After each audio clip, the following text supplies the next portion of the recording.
केंद्रीय कर्मचारी और पेंशनर्स के लिए एक बहुत बड़ी खबर आई है दोस्तों। जी हाँ, ये साल की सबसे बड़ी खुशखबरी है, क्योंकि अगर आप भी लंबे समय से फिटमेंट फैक्टर और नए वेतन आयोग के लागू होने का इंतजार कर रहे थे, तो आपके लिए साल का अंत यादगार जो है रहने वाला है। सूत्रों के मुताबिक दिसंबर तक सरकार दे सकती है बड़ा तोहफा। 8वें वेतन आयोग के गठन और नए फिटमेंट फैक्टर को लेकर चर्चाएं अंतिम चरण में है।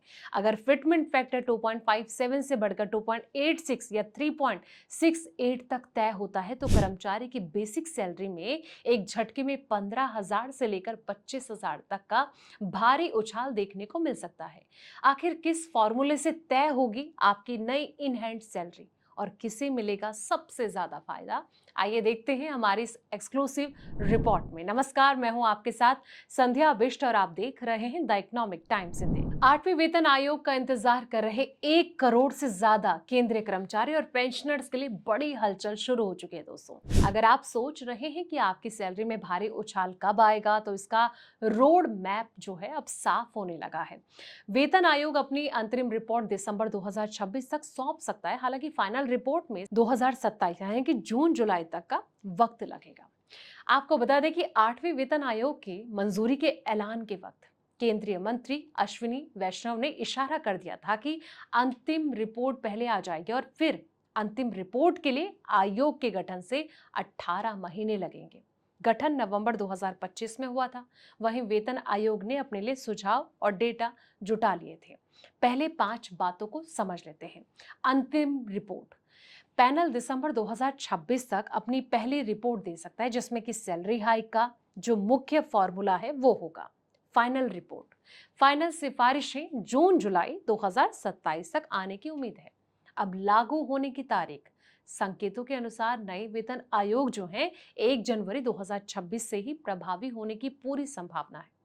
फिटमेंट फैक्टर की अगर बात करें तो इस बार 1.92 का फिटमेंट फैक्टर सबसे व्यवहारिक माना जा रहा है। डीए का गणित। महंगाई भत्ता यानी कि डीए 60% के स्तर को छू चुका है, जिसे नई बेसिक में जीरो करके एडजस्ट किया जा सकता है। केंद्रीय कर्मचारियों के लिए वेतन आयोग केवल सैलरी बढ़ाना नहीं है, बल्कि ये अगले 10 साल के लिए उनकी आर्थिक सुरक्षा तय करता है।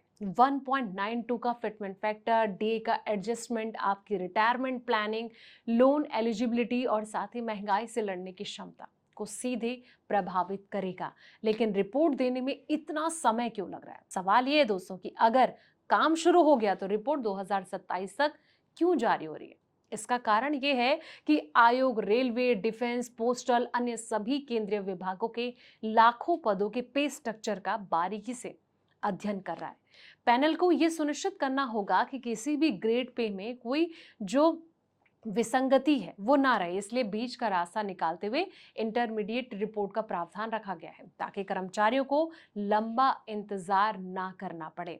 अब आपके लिए इसके क्या मायने हैं, इसको समझते हैं। सैलरी में जंप हो सकता है। आपके बेसिक सैलरी में कम से कम 20 से 25% की सीधी तेजी देखने को मिल सकती है। अगला है एरियर का इंतजार। चूंकि फाइनल रिपोर्ट 2027 में आएगी, तो आपको 2026 से लेकर लागू होने की तारीख तक का मोटा एरियर मिलेगा और ये एक मुश्त यानी कि लमसम बड़ी बचत होगी।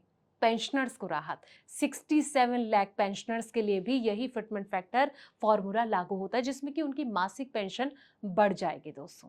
लेकिन जाते जाते आपको क्या लग रहा है, ये रिपोर्ट जिस तरीके से मेंशन की गई है और सरकार के द्वारा अब क्या कदम उठाया जाएगा, किस तरीके से सैलरी स्ट्रक्चर जो है वो बनाया जाएगा, डीए क्या हो सकता है, पे स्केल क्या हो सकता है, इन तमाम चीजों को लेकर आपकी क्या सुझाव हैं, क्या राय है, कमेंट बॉक्स में अपनी राय जरूर रखें। फिलहाल इस रिपोर्ट में इतना ही। ऐसे पल पल के अपडेट्स के लिए आप देखते रहें द इकोनॉमिक टाइम्स हिंदी।